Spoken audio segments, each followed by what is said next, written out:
Este programa es traído a ustedes gracias a Contacto POS, la mejor herramienta para tu negocio. La app de la red de enlace con tecnología, NFC.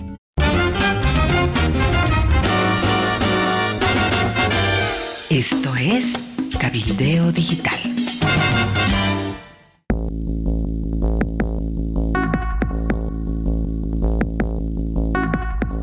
Hola amigos del planeta, ¿cómo están? Estamos en miércoles 14 de agosto con muchísima información, con bastante cosas por analizar. Le doy la bienvenida a Amalia. ¿Cómo estás, Amalia? ¿Qué novedades tenemos hoy?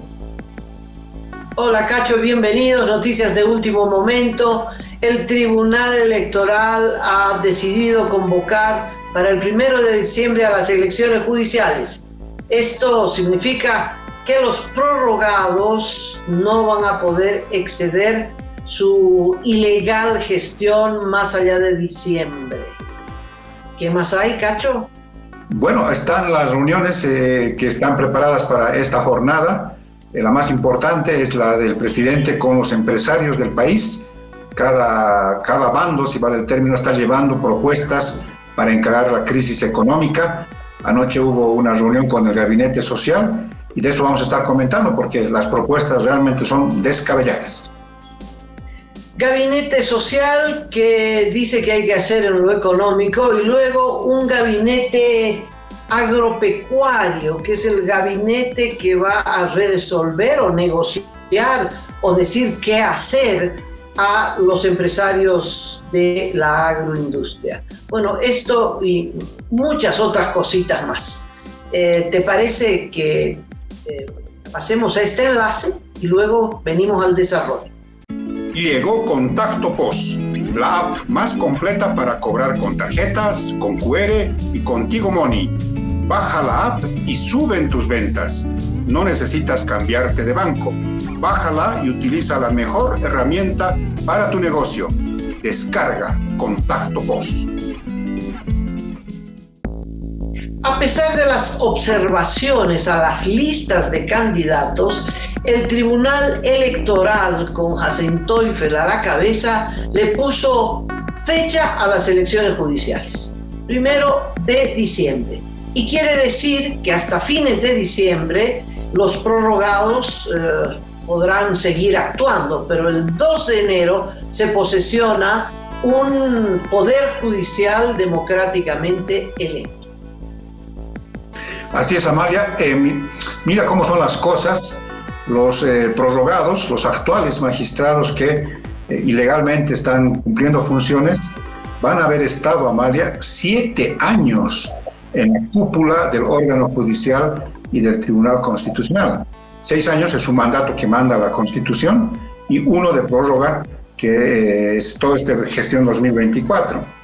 Imagínate, si hacemos aritmética, cuánto dinero han ganado por estos jugosos sueldos también que tienen las máximas autoridades judiciales del país, las cosas que han hecho y las cosas que todavía harán. Amalia, quedan 4 meses y medio para que los prorrogados del órgano judicial y del Tribunal Constitucional le sigan haciendo favores al gobierno, quien se batió por ellos, los defendió a capa y espada, pero ya tienen fecha de expiración, que es el último día de diciembre, el último día hábil de diciembre de este año. Además de lo económico, es cómo este prorroguismo de facto pone en riesgo la democracia. Y tanto así, Cacho, tanto así que el Tribunal Constitucional de facto le ha dado una puñalada a la Constitución. Ya son varias las puñaladas, es una Constitución que anda con puñaladas por todos lados, no sé cómo sobrevive, ¿no? Una de ellas, la más grave, mencionada por la Academia de Estudios Constitucionales. Es como la Academia de Lenguas, pero en esto es en materia constitucional, conformada por eminentes abogados del país. Bueno, ¿qué dice esta academia? Dice, la vida democrática del país está tambaleando si es que el presidente Arce lleva adelante el plan de hacer un referendo vía decreto. Y esta academia acusa al Tribunal Constitucional de los prorrogados de haber incumplido lo que le manda la Constitución, que es hacer respetar la Constitución. El Tribunal Constitucional no puede atentar contra la Constitución. Ellos son los guardianes de la Constitución. Ellos no tienen otra atribución sino es velar porque esa Constitución se respete y se cumpla. En vez de ello, este Tribunal Constitucional de facto, que hace a su esencia ilegal, pues le ha dado una puñalada a la Constitución, avalando, diciéndole a Arce Catacora, sí puedes hacer un referendo por decreto. Los académicos dicen, no se puede por decreto. La Constitución dice que hay dos formas de hacer un referendo, más si este referendo tiene por objetivo modificar parcialmente la Constitución. Una es que por 2/3 se apruebe esta moción en el Parlamento. 2/3, ni más ni menos, 2/3. ¿Por qué 2/3? Porque tiene que haber un grado de consenso en relación a realizar un referéndum para modificar parte de la Constitución o para hacer determinadas preguntas que se aprueban en el propio legislativo. La otra vía es por iniciativa popular. Y la iniciativa popular, Cacho, para hacer un referendo, necesita el 20% del electorado, o sea, una cantidad impresionante. Es casi imposible juntar 20% del electorado en firmas para solicitar un referéndum. Pero no hay otra vía. Jáuregui, que es el diputado de las violaciones constitucionales y de la parálisis de la elección judicial, no me acuerdo cómo es el nombre, Cacho, Jáuregui. Juan José Jáuregui. Juan José Jáuregui, que es el instrumento del gobierno. Este Jáuregui es el que presenta todas las consultas, entre comillas, al Tribunal Constitucional y seguramente ya le entrega también la respuesta redactada por el ministro de Injusticia, ¿no?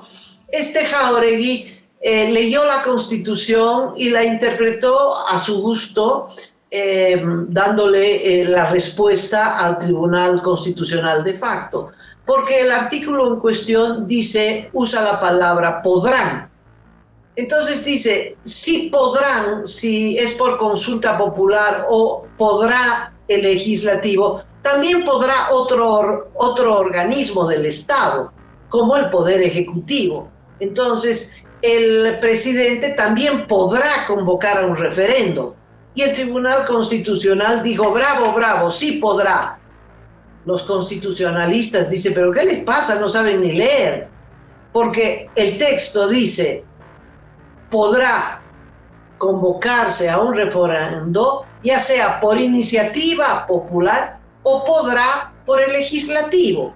Hay solo dos opciones, no podrá en general, podrá quien quiera que le dé la gana, no, solo dos opciones. Entonces concluye esta academia de estudios que de convocarse a un referéndum vía decreto, saltándose los pasos constitucionales, bueno, habrá un quiebre constitucional en el país.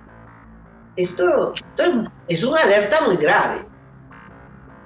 Amalia, yo reitero la posición que habíamos expresado ayer y con mucha más fuerza, porque ahí está la argumentación, ahí está el sustento jurídico constitucional que presenta la Academia de Constitucionalistas.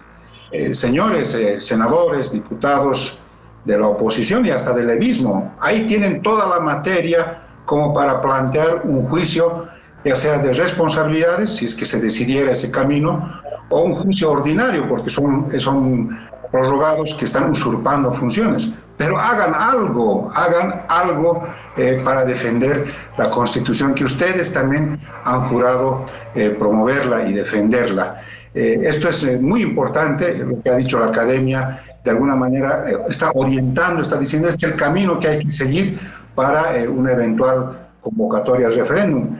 Yo quiero decirte, Amalia, que anoche ha sido entrevistado Juan José Jáuregui en el programa Que No Me Pierda de la Red 1, y esa palabra de podrá la interpreta de la manera más folclórica, por tomar una palabra, en relación a que el presidente podrá también, dice Jáuregui, convocar a un referéndum, mucho más si tiene ahora el auto constitucional de los prorrogados. Entonces está interpretando a su antojo, como le conviene, esta palabra podrá, que señala el artículo 146 de la Constitución. Entonces yo creo que hay toda la materia prima, y esto de alguna manera está también cruzándose, entrelazándose con el tema de las primarias, porque lo que ha hecho ayer Hassan Teufel con la definición de la fecha, también es poner un poquito de presión sobre el Senado, sobre la Asamblea Legislativa, que, como tú sabes, se ha comprometido. Andrónico Rodríguez ha firmado el acuerdo de la cumbre del 10 de julio, en la que dice que tienen que haber elecciones judiciales y se tienen que anular las primarias. Hoy parece que se reúne nuevamente la Cámara de Senadores, pero no se sabe si van a votar por dispensación de trámites y voto de urgencia y de una vez tratar el tema, o van a mandar a la Comisión de Constitución, como ha señalado ayer el presidente del Senado. No, Andrónico tiene como tarea central poner todos los bloqueos, las murallas, todas las piedras en el camino posible para que no se apruebe la eliminación de las primarias, Cacho, porque esa es orientación de Evo Morales. Evo está en una disyuntiva difícil, porque así existieran primarias, ¿cuál de los dos se va a presentar? ¿Arce o Evo se va a presentar ante el Tribunal Electoral para viabilizar las primarias dentro de su partido? El que tiene la sartén por el mango es Evo Morales, de momento. Entonces va a haber una pelea política de bloqueo frente a bloqueo en el Senado. En última instancia, esas primarias se pueden postergar para meses antes de las elecciones generales del 2025. No me preocupa tanto. Me preocupa, en cambio, que el gobierno lleve adelante el referéndum ilegal, inconstitucional, y que lo quiera vincular a las elecciones judiciales. Cacho, acá ponen al Tribunal Electoral contra la pared. Ponen a Hassan Teufel como el hombre que tiene que tomar una decisión esencial, porque cuando le llegue el decreto y Arce le ordene organizar el referendo, Hassan Teufel tiene que rechazar esa orden del presidente Arce Catacora. Tiene que rechazar porque es inconstitucional, pero al mismo tiempo Arce vendrá con un fallo del Tribunal Constitucional diciendo aquí hay un respaldo constitucional. ¿Cómo hace Hassan Teufel? ¿Cómo hace para resistir semejante avanzada inconstitucional? Se presta a este quiebre de la democracia en el país. Es decir, es mucha responsabilidad para Hassan Teufel, más cuando está rodeado de masistas, unos evistas y otros arcistas. Pero es una responsabilidad muy grande que cae sobre las espaldas de un solo hombre que tiene que decidir: o cumplo la Constitución o cumplo el capricho del presidente para un absurdo político, ¿no? Entre pedirle al pueblo que decida lo que él tiene que decidir y modificar la Constitución cuando no se puede modificar la Constitución por esa vía. En fin, es un embrollo, ¿viste? Es un embrollo, pero es un embrollo crucial que pone a Hassan Teufel a cargo de la democracia del país. Es mucho peso para un solo hombre. Entiendo que a lo que te refieres es esta figura, además, que proyecta Óscar Hassan Teufel un abogado, un constitucionalista también muy conocido en el país, ha desempeñado varios cargos importantísimos en el área judicial, pero es un cuerpo colegiado, Amalia, el que define las cosas, ¿no? Es la sala plena, que tiene 7 miembros, la mayoría de ellos en este momento son suplentes, ¿no? Han ido deshaciéndose de los titulares, como por ejemplo la vocal Rosario Baptista, que salió prácticamente del país perseguida por el gobierno de Luis Arce, y otros vocales han ido renunciando y entonces han ido asumiendo la mayoría en este momento de vocales suplentes, ¿no? Entonces, ayer, por ejemplo, la decisión que se tomó para la convocatoria a elecciones judiciales no fue por unanimidad, fueron 6 votos por la convocatoria y un voto disidente que protestó, resistió el hecho de que se deje pasar nomás la ausencia de candidatas mujeres en el Tribunal Constitucional en los departamentos de Santa Cruz y de Cochabamba. Entonces, la tarea de Hassan Teufel va a ser tratar de convencer seguramente a al menos 3 otros vocales para que con él sumen 4 votos y que esos 4 votos defiendan la Constitución, la democracia, la vigencia de la democracia en el país. Pero, claro, ahí también hay manejo de aparatos, hay manejo de votos, la calculadora vuelve a funcionar, y entonces, con todo el empeño que le pueda poner Hassan Teufel, ahí la mayoría es la que define las cosas en la sala plena. Sí, una mayoría, pero él es el presidente, ¿no? Él es el presidente, de tal modo que juega un rol importante. En fin, veremos qué pasa. Lo que te digo es que la cosa se pone color de hormiga, ¿no? Y que si ese referendo se aprueba y el Tribunal Electoral lo organiza, va a tener que haber una revuelta popular en defensa de la Constitución, ¿no? Porque, es decir, no podemos dejar pasar semejante atropello. Pero eso, claro, faltan todavía algunos meses. Hay algunas cosas más urgentes, Cacho. ¿Podemos pasar al tema de los gabinetes social y agropecuario? Claro que sí. ¿Qué te parece si nos damos una pequeña pausa para este mensaje importante? Llegó Contacto POS, la app más completa que te permite cobrar de una forma simple y rápida en tu negocio, desde la cual podrás cobrar con tarjeta, con QR y también con Tigo Money. Contacto POS, descárgala ya. El gobierno ha creado un gabinete social. Es un órgano que es amigo, podríamos decir, pero extrañamente ha sido incorporado al Poder Ejecutivo. Es un organismo extraño, gabinete social, ¿qué le parece?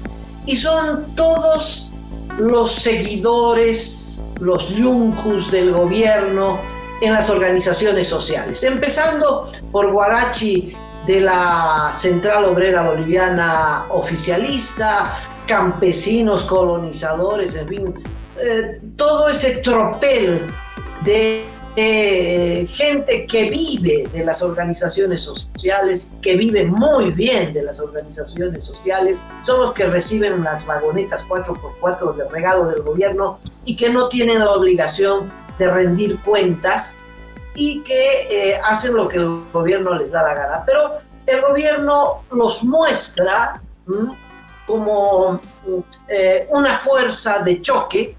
Dice, bueno, aquí están. Estas son las organizaciones sociales del país. Bueno, y entonces ahora son parte de un gabinete. ¿Qué son, ministros? ¿Qué son? ¿Reciben sueldo del Estado? ¿Son funcionarios públicos? ¿Tienen que responder a la Contraloría? No se sabe, pero son un gabinete social. Bueno, ¿qué ha decidido este gabinete social? No sé si alguno pasó por frente de la Facultad de Economía, pero han tomado decisiones en materia económica. Han diseñado el plan económico. Cuando el país se está desmoronando, el aparato productivo se está paralizando, cuando la gente está saliendo a las calles porque no hay dólares y eso significa que sus actividades se están paralizando con una repercusión terrible para las familias, cuando los precios se están subiendo, La receta es la que aplicó el kirchnerismo con Massa como ministro de Economía de Alberto Fernández, hoy imputado por agresiones a su mujer. ¿Cuál era ese plan? Mayor control estatal, mayor control estatal. Cuando de lo que se trata es de liberar los controles, acabar con los controles estatales para las exportaciones, para la producción, etc., resulta que ahora son mayores controles. ¿Qué pide este gabinete, entre comillas, gabinete social? Pide el control de divisas, es decir, que los exportadores le entreguen todas sus divisas al gobierno. Y cuando ellos necesiten divisas para comprar los insumos que necesitan para producir, entonces que se pongan a la fila, porque el único que entrega divisas es el gobierno. Y el gobierno no le entregará las divisas, porque tú le entregas divisas al gobierno y como un saco sin fondo, se lo chupa. ¿Para qué usa el gobierno esas divisas? Para comprar gasolina. Y cuando tú le pides tu plata, tus ahorros, o los exportadores, la plata que ellos han generado, no hay. Entonces, es llevar al país al desastre, al derrumbe. Control de precios, contra el agio y la especulación. Es decir, cuando los insumos han subido, cuando los productores de leche dicen que no te van a vender al precio anterior, que quieren un incremento del 30%, y si no, no te entregan la leche, y la industria lechera tiene que comprar a un nuevo precio, no le puedes pedir a la industria lechera que te subvencione el precio de la leche. Es antipopular, claro que es antipopular, pero si tú le dices a la industria lechera, bueno, el precio de la leche no sube ni un centavo, como hacía el kirchnerismo, ¿qué es lo que pasa? Desaparece la leche del mercado. Voy a intervenir la fábrica, bueno, la intervienes, la entregas a los obreros, ¿y qué van a hacer los obreros con la... ¿Qué van a hacer los obreros con la fábrica? No van a hacer nada, la van a cerrar, se van a robar la maquinaria, los tornillos, en fin. En fin, son medidas para el desastre con mayúsculas, Cacho. Es decir, si estamos mal, vamos a llegar al fondo con esas medidas, pero ya apunta a dónde va el gobierno, mayores controles.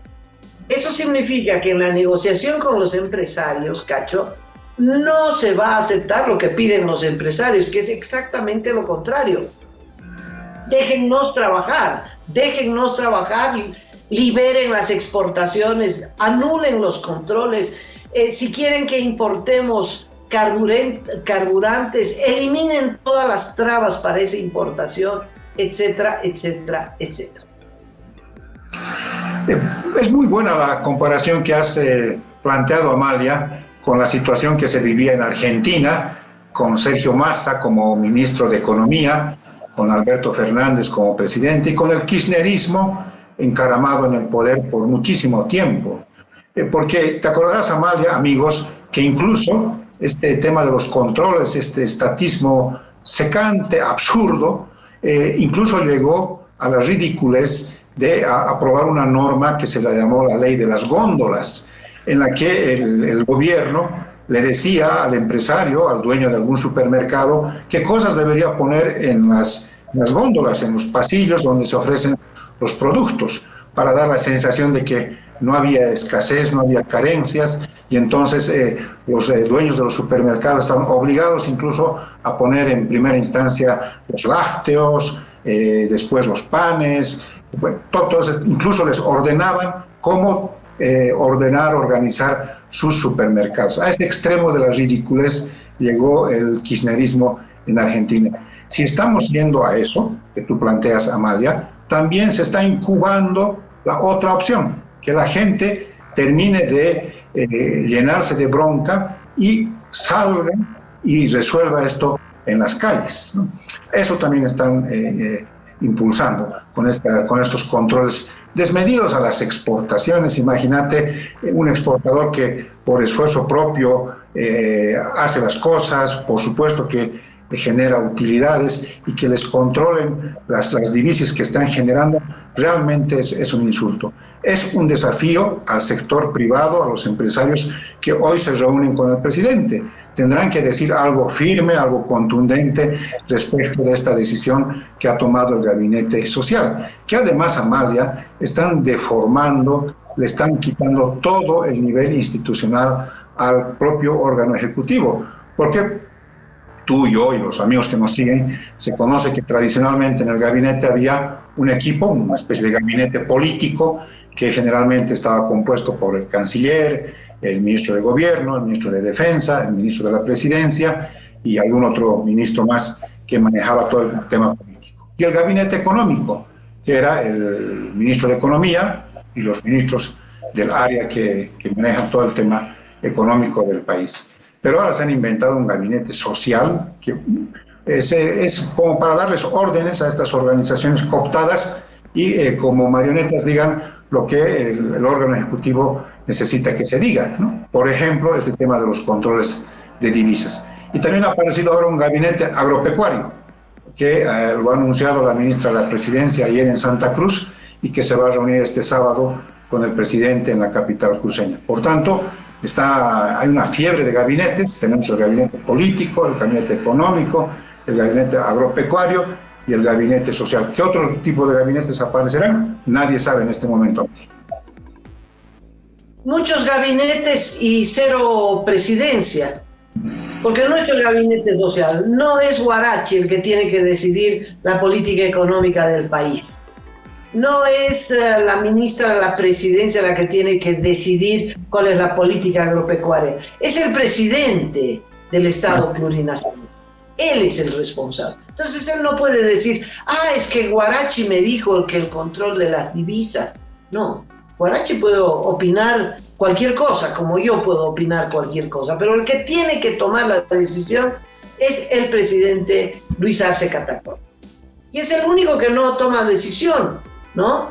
Tanto se lava las manos que quiere hacer un referéndum ilegal, inconstitucional, para que otros asuman la responsabilidad. Él no. Él se lava las manos, ¿no? Él no toma ninguna decisión, que son las organizaciones sociales, que son los empresarios, que es el pueblo a través del referéndum. No, señores, a él se lo eligió para conducir al país. Y conducir al país es esencialmente conducir la política económica del país. Entonces, Cacho, ¿no ves la maniobra? ¿No? Es evidente que Arce quiere ir a la reelección y no quiere mancharse, ¿no? No quiere tener ni una mancha para el día de las elecciones. Él no hizo nada y ese va a ser su pecado. No hiciste nada. No hiciste nada. Dejaste destruir el país y no hiciste nada. Ese va a ser el gran punto en las próximas elecciones. Sí, Amalia, y la sensación abajo, en la base, en la sociedad misma, es de un sentimiento que es de impotencia primero, luego de frustración, y pronto se va a convertir en bronca. Eso es lo que tú frase sí. muy comentada hace prácticamente 20, 25 años, cuando igual la corrupción, la ineficiencia, todo lo malo se había juntado en el municipio de La Paz, ¿no? Se lanzaban los ceniceros, se trepaban a las mesas del consejo para pelearse a puño limpio. Estábamos en la decadencia total en La Paz. Y apareció una frase, junto con el entonces candidato a la alcaldía, don Juan del Granado, que decía, estamos cabreados. Y es otra vez ese sentimiento que yo percibo cuando voy al mercado, cuando camino a las calles. La gente está molesta, está acumulando bronca y cualquier rato esto va a estallar. Cualquier momento algún elemento va a aparecer que va a volcar a la gente a las calles porque ya está llegando a los límites. Y como tú dices, tiene un solo objetivo, es la repostulación de Arce en el 2025. ¿Lo logrará? Es una especie de reto mayor para el presidente, pero como van las cosas, no creo, la verdad, que tenga apoyo de la gente, ni siquiera para la repostulación. Sí, bueno, todo depende del diésel, ¿no, Cachito? Todo depende del diésel y las colas para el diésel son, pero kilométricas, ¿no? Allí donde hay una salida de La Paz hacia otra ruta, hay surtidores de gasolina y esos son los puntos donde se están concentrando camiones, flotas, en fin, todo lo que se mueve por el diésel. El gran problema es el aparato productivo, ¿no? Que recibía cisternas para cosecha, para siembra.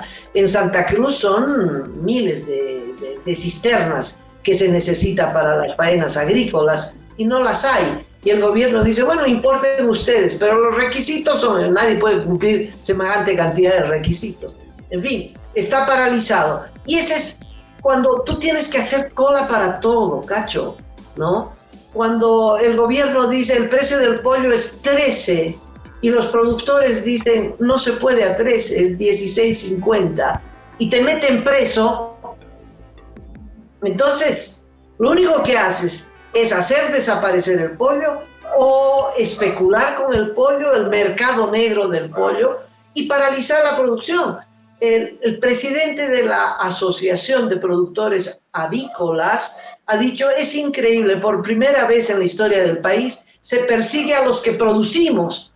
Y eso es cierto, porque no son los comerciantes, son los productores.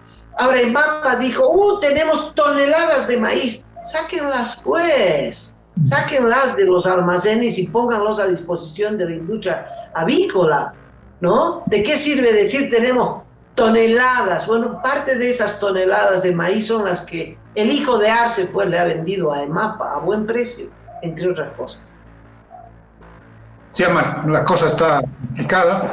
Veremos cuáles las resoluciones, los acuerdos que pueda salir de esta tarde de la reunión entre el presidente Arce y el empresariado nacional y en función de esto seguramente que se va a abrir un nuevo debate del carácter económico, esperando la reunión del sábado que es específica para el tema agropecuario, donde se está analizando mejorar, ampliar la banda de precios para el tema de la leche, por ejemplo, ¿no? A ver, veremos qué es lo que ocurre, Amalia, con este tema.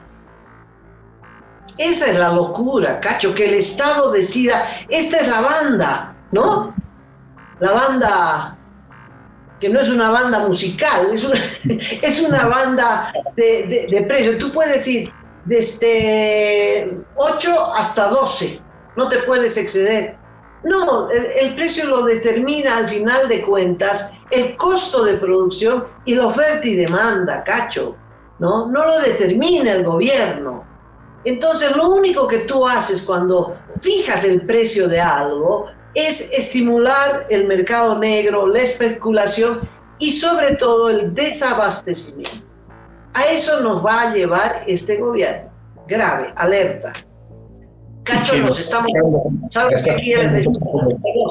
De provecho político es Evo Morales, que ha planteado unas soluciones, una especie de agenda económica que, por ejemplo, debería ser esta también una tarea de las oposiciones, pero Evo Morales dijo, yo les planteo esto que quizás pueda resolver el problema. Así que también está ahí ese ingrediente mal.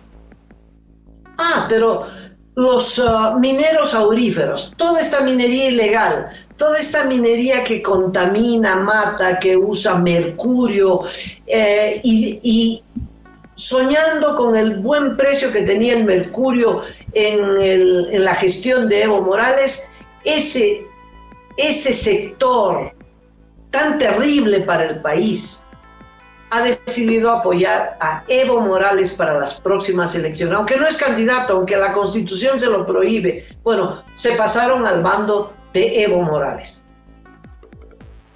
Sí, añoran pues el precio que tenían, que era entre 1.100 y 1.300 bolivianos el kilo de mercurio, y ahora está costando 4.000, 4.500 bolivianos. Dicen, se comprometió el presidente Arce a que no íbamos a tener estos incrementos, pero no ha cumplido, y como no ha cumplido, entonces apoyamos a Evo Morales como precandidato, como eventual postulante a la presidencia. Así que está perdiendo apoyos por también no cumplir las promesas que hizo seguramente cuando era candidato Luis Arce en la campaña de 2020. Hay que prohibir el mercurio, porque eso dicen los acuerdos internacionales, ¿no? Hay que prohibir la minería ilegal, pero no se animan.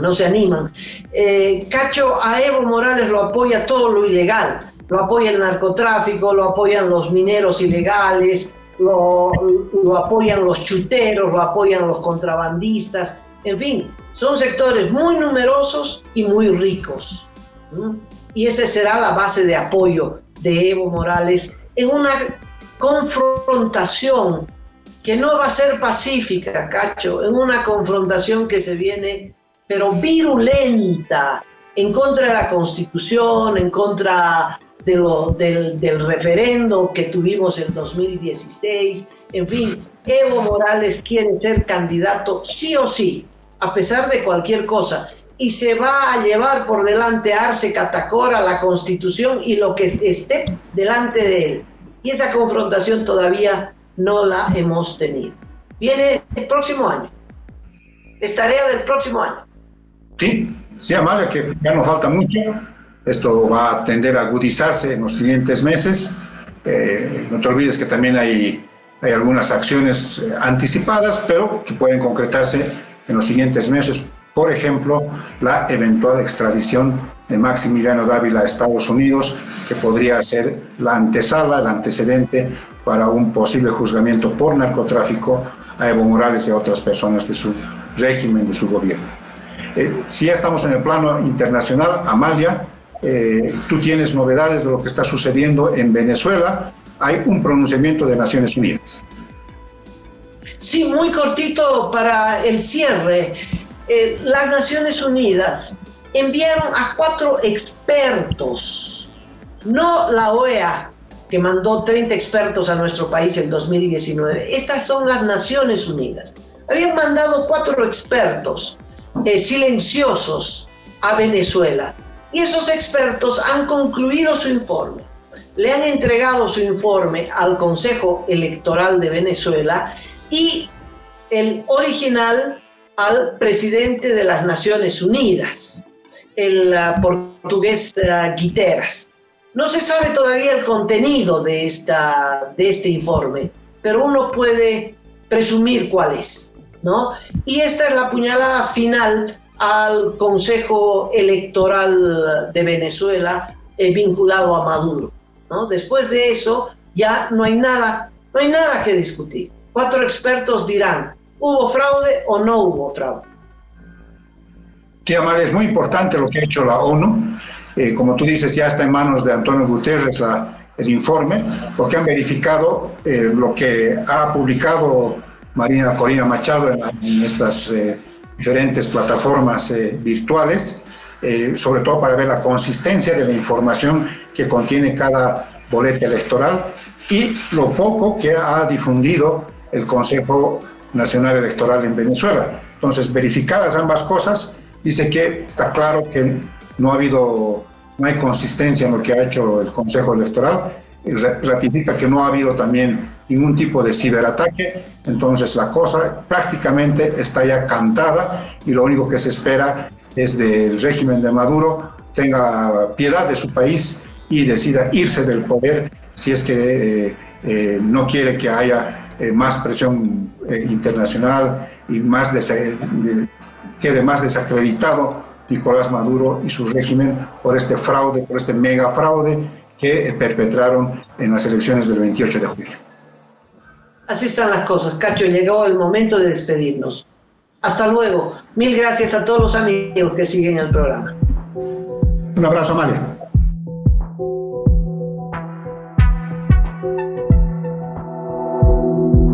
Aporta a Cabildeo Digital y apoya al periodismo independiente.